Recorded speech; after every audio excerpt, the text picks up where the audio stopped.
यदि मैं राम जी के शरीर से बना रहता और राम जी भरत जी को हृदय से लगाते तो मैं आज दोनों भाइयों के बीच में दीवार बन जाता। लक्ष्मण जी, भाई जब भाई से मिले ना तो बीच में किसी को भी दीवार नहीं बनना चाहिए, इसलिए हम पीछे की ओर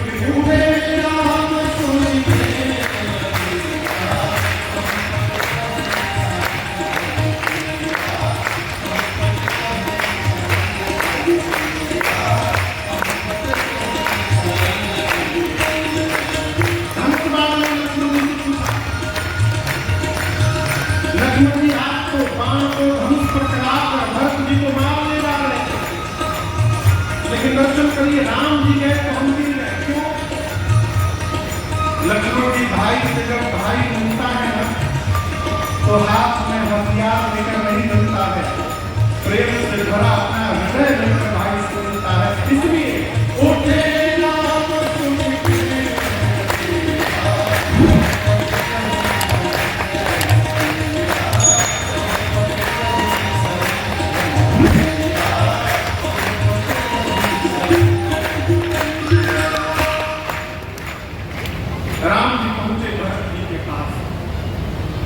और यहाँ दर्शन करिए। भरत जी धरा पर साष्टांग दंडवत की मुद्रा में है। राम जी जाकर लगे उठाने, बरबस लिए उठा। राम जी को बरबस उठाना पड़ रहा है, क्यों? भरत भैया उठना नहीं चाहते। यहाँ दर्शन करिए, आप उसी को उठा सकते हैं जो उठना चाहे। कोई व्यक्ति यहाँ बैठ गया है, यदि वो नहीं चाहेगा आप उसको उठा नहीं सकते, वो अपना पूरा शरीर ही छोड़ देगा, कैसे उठा पाएगा? राम जी पूरा बल लगाकर भरत जी को उठाना चाहते हैं, भरत जी अपना पूरा शरीर ढीला छोड़ दिए। राम जी पूछते भैया क्यों नहीं उठ रहे हैं आप? भरत जी बोले प्रभु मैं आपको मुख दिखाने लायक नहीं, यदि मैं आपके सामने खड़ा हो जाऊंगा तो आप इस पापी का मुख देखना पड़ेगा, इसलिए वो चला। राम जी बोले यदि आप अपना मुख नहीं दिखाना चाहते तो मैं भी कहता हूँ मैं आपका मुख देखूंगा नहीं, लेकिन आपको एक महापुरुष दमो विवाह करने में बड़े नाम से बड़ी महापुरुष है, पंडित की नींद बड़ी दूसरी नींद बड़ी दूसरी। वो बोली काबू आप विचार करिए भरत जी क्यों नहीं उठ रहे?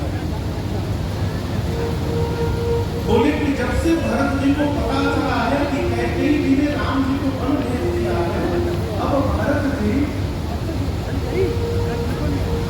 कैकेयी को मां नहीं कह रहे, अब वो सीता जी को मां कह रहे हैं। सीता जी की मैया है धरती मैया, भरत जी सीता जी को मां मानते हैं, सीता जी की मां धरती मैया। इस संबंध से धरती मैया भरत जी की नानी मैया हो गई, नानी हो गई। जब भरत जी धरती पर गिरे तो स्वयं धरती मैया ने ही भरत जी को बाहों में पकड़ लिया है कि भरत जैसे नाती को प्राप्त करके आप भी करते हो। इसलिए राम जी का भरत जी नहीं, क्योंकि धरती मैया प्रभु ने बरबस उठाया, बरबस लिए उठा। और आप दर्शन करिए, बिना मुख देखे उड़ लाए कृपा निहार। भरत राम की मिलन लगी, जिसरे सब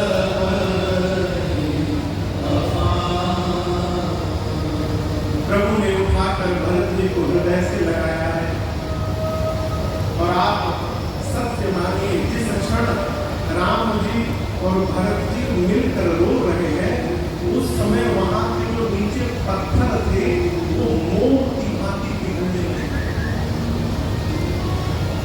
गोस्वामी जी कहते हैं जिस प्रेम का दर्शन करके पत्थर द्रवीभूत हो गए, उस प्रेम की व्याख्या करना ये तुलसी दिवस के साथ आगम स्नेह भरत रघुवर को जहाँ न जाए वर्ग बेटे हरि हरि। एक घास होती है जिसका नाम है गांडर, आप लोग देखे होंगे, उसका यहाँ पर कुछ और नाम होगा, लंबा लंबा नाम पतला। गोस्वामी जी कहते हैं यदि सितार से तार को निकालें और तार के स्थान पर गांडर को लगा दिया जाए, तो क्या गांडर के लगने से सितार से सुंदर ध्वनि निकल सकती है क्या? कहिए, निकलेगा नहीं। जिस प्रकार गांडर से सुंदर ध्वनि नहीं निकल सकती, उसी प्रकार कुमति से भरे इस तुलसी से भरत और प्रेम, राम के प्रेम की व्याख्या नहीं हो सकती। ये मेरे बस की बात है। तो मैं कुमति कहूं यही बात,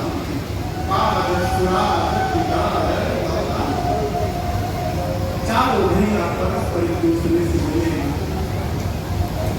भरत जी शत्रुघ्न जी जाकर मेरी नाम पर पढ़ा। यहाँ एक निवेदन करूँ मैं आपको, देखिए भरत जी राम जी के प्रति विश्वास में अयोध्या में थे, तभी भरत जी बोल दिए थे आपन जानी न त्यागी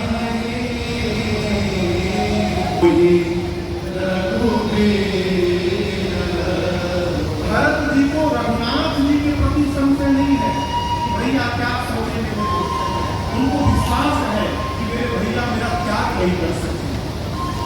भरत जी को सोच किसको लेकर है, तो सीता हो जाती है। भरत जी सोचते हैं कि हम तो चारों भाई एक साथ जन्म लिए हैं, एक दूसरे को ठीक से जानते हैं, लेकिन माँ तो मिथिला से आई है, हो सकता है कि इतने दिनों में माँ मुझे ठीक से न जान पाई हो, और इस पूरे पूरे क्रियाकलाप में कहीं माँ मुझे अपराधी मान ले, तो फिर मैं कहाँ का। और यहाँ गोस्वामी जी कहते हैं कि भरत जी शत्रुघ्न जी सीता मैया के पास आए, बात नहीं हुआ, अभी केवल अपने प्रति माँ की दृष्टि को भरत जी देखा, और मित्र की भाव भंगिमा से सीता जी के भाव को भरत जी समझ गए। गोस्वामी जी कहते हैं सब विधि सानुकूल लखी सीता भेद निसोच पूर्व अपडर दीता।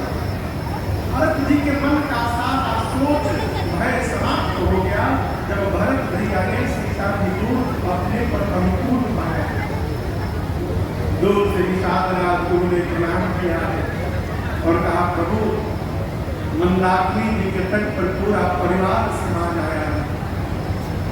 शत्रुघ्न भैया को सीता जी के पास रखकर राम जी दौड़ कर गए, गुरुदेव भगवान को दंडवत किए, माँ कैकेयी से मिले, सभी माताओं को प्रणाम करके सबको यथा योग्य दंड प्रणाम करके भगवान आदर पूर्वक चित्रकूट में लेकर आए हैं आश्रम में।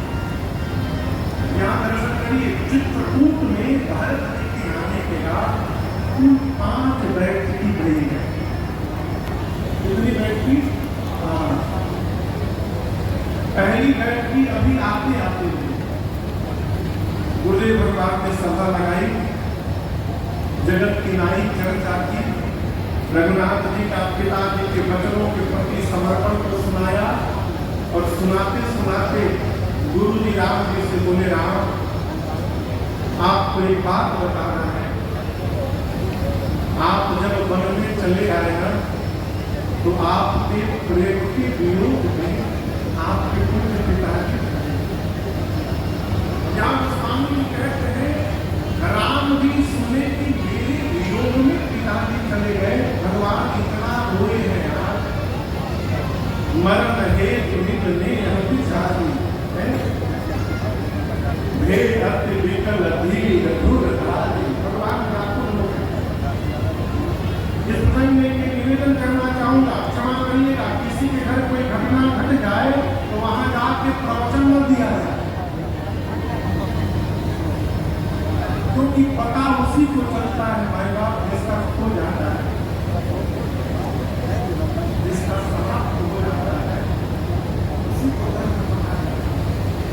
इसलिए वहां जाकर व्यर्थ में प्रवचन मत कराया जाए।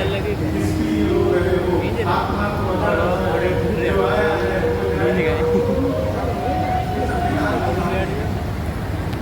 यहाँ दर्शन करिए, राम जी ब्रह्म है। भगवान सुने मेरे प्रेम में मेरे को पिताजी चले गए। भगवान धैर्य की धूलि को धारण करने वाले रघुनाथ जी धैर्य छोड़कर व्याकुल होकर भगवान को रोके और रघुनाथ जी को रोका देख पूरी अयोध्या रोने लगी। ऐसा दृश्य उत्पन्न हो गया, ऐसा लगने लगा मानो महाराज अभी प्राण त्याग पूरा समाज रोने लगा। गुरुदेव के बार बार कहने के बाद भी किसी ने भी उस दिन जल का एक बूंद ग्रहण नहीं किया। अगले दिन ज्येष्ठ पुत्र को पिता के विरुद्ध जो व्यवहार करना चाहिए गुरु जी ने बताया, राम जी ने पूर्ण किया। 2 दिन बाद राम जी ने गुरुदेव से कहा, गुरुदेव आप पूरे परिवार को लेकर आए। दरस बरस गया, मन में कष्ट हो रहा होगा, दुख हो रहा होगा, कृपा करके प्रभु सबको लेकर वापस अयोध्या चले गए। गुरु जी बोले, राम जीवन में दुख प्रारंभ ही तब होता है जब आपसे दूरी हो जाए। जी देखो फ्रेंड, बिट्टू खान लगी प्रसाद। हमारे यहाँ पे हनुमान जी के मंदिर पे मेला लगता है, तो वहीं पे गए थे मेरे पापा, तो वहाँ से लाए प्रसाद। ये देखिए, और बिट्टू खाने लगी, फ्रेंडन को दे रही। ये बिट्टू नीचे नहीं रखो जा, अब नहीं खाना है। तो फ्रेंड हमारे यहाँ पे जो मंदिर है बहुत ही अच्छा मेला लगता है वहाँ पे।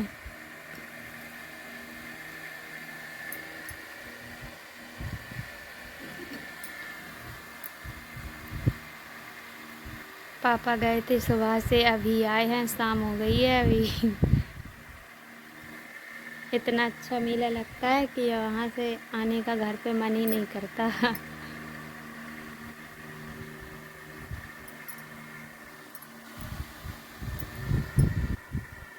केला खाना है।